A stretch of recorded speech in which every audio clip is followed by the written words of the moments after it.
हरे कृष्णा, राधे राधे। हम सभी भागवत की कथाओं का श्रवण कर रहे हैं। आज का प्रसंग है लोको राधन तत्पर श्री राम।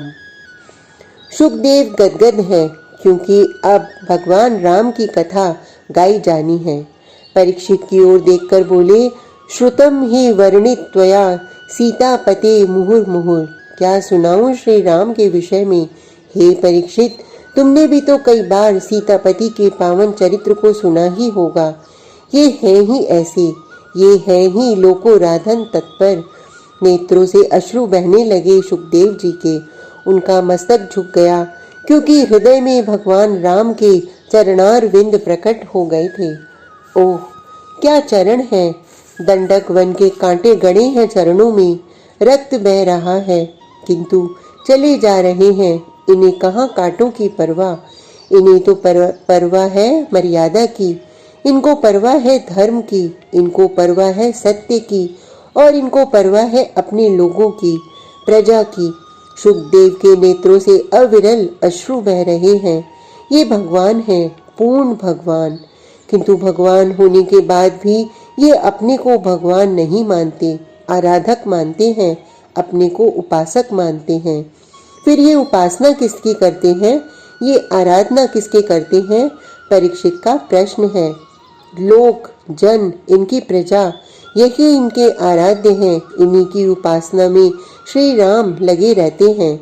इनके लिए कोई महत्वपूर्ण नहीं है, न राज्य, न धन, न जन, यहाँ तक कि इनकी प्रिया भी इनके लिए महत्वपूर्ण नहीं है। लोक इनके लिए, इनका लोकाराधन ही महत्वपूर्ण है।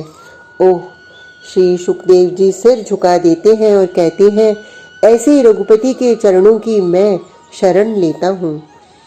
भगवान श्री राम अपने पिता की आज्ञा का पालन कर वन गए, राज्य का परित्याग कर दिया। कोई चिंता नहीं थी श्री राम को कि मुझे ऐसा महान राज्य छोड़ना पड़ रहा है। अकेले नहीं गए, अपनी प्राण बल्लभा सीता को भी साथ ले गए। ये चलते थे कंटक भरे पथ में तो चरण छिल जाते। सीता जी बैठाती, अपने साड़ी के पल्लू से चरण पहुँचती, फिर थके जान उन कोमल चरणों को दबाती। जब दबाती तब सीता जी को बड़ा सावधान रहना पड़ता था कि मेरे प्राणधन के चरण कोमल हैं और मेरे हाथ कठोर।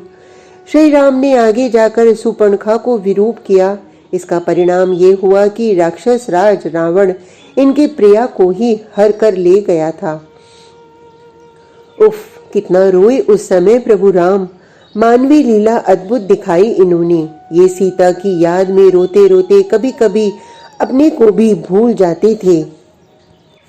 ये लक्ष्मण से पूछते, भाई मैं कौन हूँ। तब लक्ष्मण कहते, आप श्री राम हैं। मैं यहाँ वन में क्यों आया हूँ। तब लक्ष्मण कहते, प्रभु पिता की आज्ञा का पालन करने के लिए आप हम यहाँ आए हैं, किंतु मैं रो क्यों रहा हूँ। इस तरह के प्रश्न से लक्ष्मण विचलित हो उठते, उनसे उत्तर देते नहीं बनता था। वो बड़ी कठिनाई पूर्वक कहते, प्रभु सीता भाभी की खोज में हम आए हैं। सीता कौन। तब हिलकियां छूट जाती लक्ष्मण की और वे कहते, जनक दुलारी, जिनके साथ आपने पाणी ग्रहण जनकपुर में किया था। ये सुनते ही हा प्रिय जानकी कहते हुए धरती में मूर्छित हो जाते। ऐसे प्रभु श्री राम सुखदेव भाव निमग्न होकर ये प्रसंग सुना रहे हैं।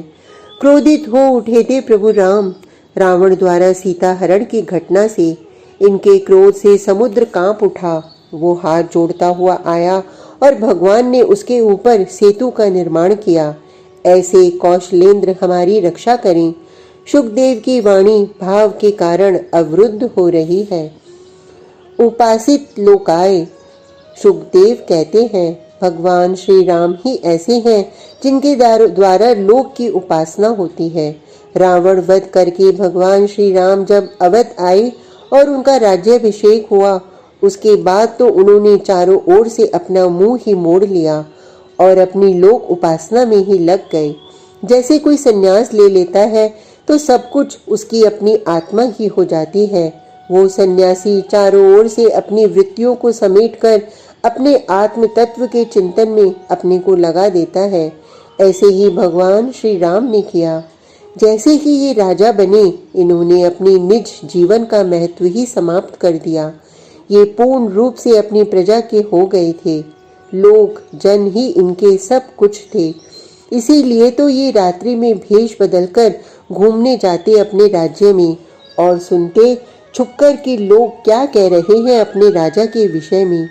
हे परीक्षित, वहीं कोई कह रहा था अपनी पत्नी को कि मैं राम नहीं हूँ जो तुझे रख लूंगा, राम तो स्त्री लंपट है। कैसे सुन लेते श्री राम अपने आराध्य के मुख से अपने विषय में ये सब।